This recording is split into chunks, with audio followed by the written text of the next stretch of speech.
Welcome to another episode of $100 Plus Mileage. I'm your host, Anna Brown, joined by my colleague and co-host at Citizens Count, Mike Dunbar. Once again, we're here to break down one of roughly 1,000 bills in the New Hampshire legislature this year, giving you the unbiased facts, pros, and cons. This episode is near and dear to my heart because we're going to be talking about libraries. My first job was at a library, my mom is a librarian, and my sister is a librarian. Wow, so many connections. And let's not forget that the Library of Congress in Washington, D.C. was built from more than 30,000 tons of New Hampshire granite. So I think we're all connected into this topic. Oh, and I have another library fun fact. State law protects the privacy of library records, which means even the police need a court order to see what you're reading. It also means that if a minor has their own library card, a parent does not have automatic access to their child's checkouts. This year, a state representative introduced a bill to open children's records for parents, but questions remain about liability and the legal role of libraries.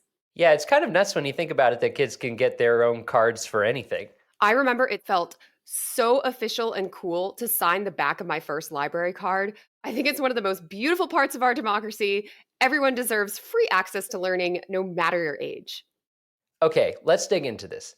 Representative Arlene Quartiello from Atkinson is the primary sponsor of HB 1308, this year's bill to allow parents access to child's library records. This bill adds the following sentence to state law. All library records related to a minor's use of library materials or services shall be available to the parent or guardian of the minor. You can all imagine why this is coming up. We've all heard the debate around books such as Genderqueer, and parents want to know what their kids are reading. Former State Representative Daniel Itzy submitted testimony to that effect. He wrote, allowing parental access to their children's library records is necessary for them to execute their parental duties in protecting the health, education, and welfare of their children. Rep. Quartiello, a library employee, also shared stories about the difficulty of dealing with a child's overdue books when she is unable to tell the parent the titles on the record. She talked about trying to help a parent scour the house for a missing book without even knowing what the title was she was looking for. There were lots of librarians who showed up to testify against the bill, however. They said HB 1308 would create legal and logistical headaches. First, the bill doesn't specify how a librarian would determine if the person requesting a child's library records is the legal parent or guardian. Even if a parent presents a birth certificate for a child, that doesn't reflect any recent court rulings about custody or access. Releasing children's library records, including home address, to the wrong adult could create serious safety and liability issues. I saw the written testimony. Someone even suggested a pedophile might try to target a kid by getting that information. I don't know how likely that is, but certainly the bill doesn't provide any guidance. Right. Reading through the written testimony also, there's several librarians who said that the bill isn't clear about what libraries might have to track and provide to parents. Things like internet browsing history, the games that kids play, what programs they attend, maybe even what books they flip through in the stacks. Having worked in a library, I have absolutely no idea how libraries could track all that. Yeah, that wouldn't just be time consuming. We're talking about software system upgrades, but we're also kind of getting ahead of ourselves here now. Ultimately, the bill just doesn't clarify what constitutes library records. True. I asked my mom and sister, and a lot of library software systems simply delete checkout records as soon as a book is returned. So some libraries might not even have that very basic list people are looking for. There are, of course, many arguments about children's rights to access information in private, particularly if they feel unsafe at home. This is very similar to any of the other debates right now about what information children should be able to keep secret from their parents. Usually the conversation revolves around teachers and schools, but now libraries are getting thrown into the mix. There was a new angle I didn't think of, though. Pediatrician Ryan Ratz submitted written testimony that compared children's privacy at libraries to their privacy with a doctor. In most cases, parents have access to their children's medical records, but their access is not absolute. Sensitive issues from sexually transmitted diseases to mental health care, maybe a private conversation between a doctor and a child, depending on the age and circumstances. And I look, there's a few different laws, a few different ages, so I don't want to make any generalizations, but he made the argument that similar protections are appropriate for children in libraries. Yeah, I wouldn't have thought about comparing laws related to medicine and those to libraries. Yeah, interesting times we're living in. And in general, kids occupy some gray area in the law. We didn't even get into the nuance that could exist around the age of the kids we're talking about. Right. Well, they touched on that in the bill hearings. Supporters and opponents of HB 1308 both pointed out various workarounds that already exist for parents and children that want to share library records or keep them secret. True, the bill sponsor herself pointed out that a teen can read a book in the library stacks without a parent or librarian knowing, so long as they don't check it out. Other librarians testified that if a parent only allows to check out books through their own card, that parent will always have access to a list of checked out materials.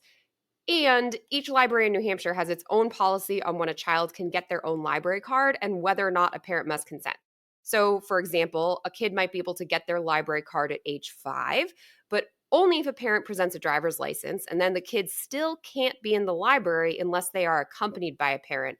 I've definitely heard stories from my mom that that is an ongoing challenge that they have to really encourage, like they enforce that a lot because they can't just have unattended children wandering around the library. But then also maybe once a kid hits age 14, they can get a card on their own, they can be on the library on their own, but there's no laws around that, and it's totally all over the road from library to library. Right, exactly. Well, Anna, if I have an opinion about HB 1308, what should I do?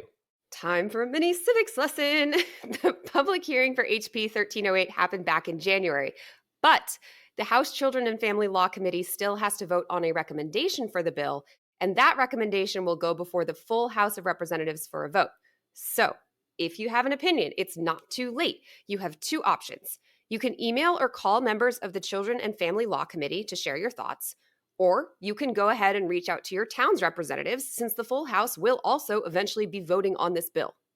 Right, and that meeting where the House committee votes on their recommendation is called an executive session, correct? Yes, this is where we're getting into that nerdy civics stuff. So if you ever see that phrase, executive session, that's what's going on. The committee is making their recommendation.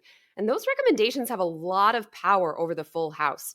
Most legislators don't have the time to read every single bill start to finish and consider all the arguments, so they depend on committees to vet these bills. Okay, you heard it here. Reach out to members of the House Children and Family Law Committee, or just go ahead and reach out to your state representative. You can find out tutorials and tips on how to do that on our website, citizenscount.org, and select Advocacy Toolkit from the navigation menu. All right, Anna, we've reached the time for Only in New Hampshire. What do you have for us? I was looking through the New Hampshire Historical Society Moose on the Loose website for elementary schoolers when I found this one. Honestly, I encourage all adults to check out Moose on the Loose. There is so much to learn about our state's history.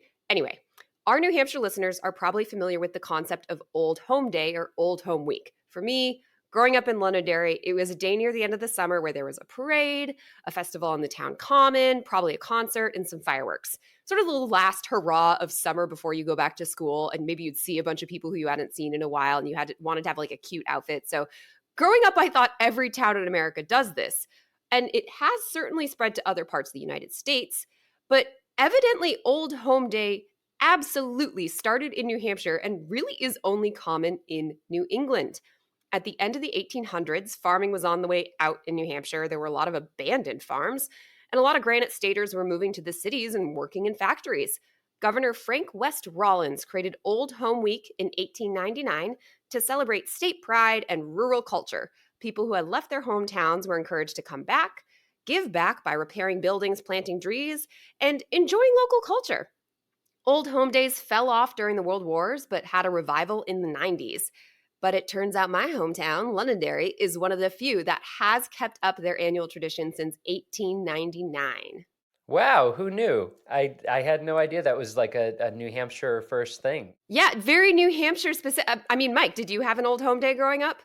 I don't remember that being a thing, but I'm sure if you ask my mom, she has some old '90s, film photos somewhere of me doing something like that. It seems like something that might have happened in Hampton. I'm sure Hampton had that. Ah, the Absolutely. 90s, such like a golden time. But yeah, check out your old home days, pie eating contests. I remember there was like a baby pageant one year, which I'm not even really sure how you judge a baby in a pageant, but I definitely remember watching that as a child and being kind of confused. Definitely, probably mostly for the moms.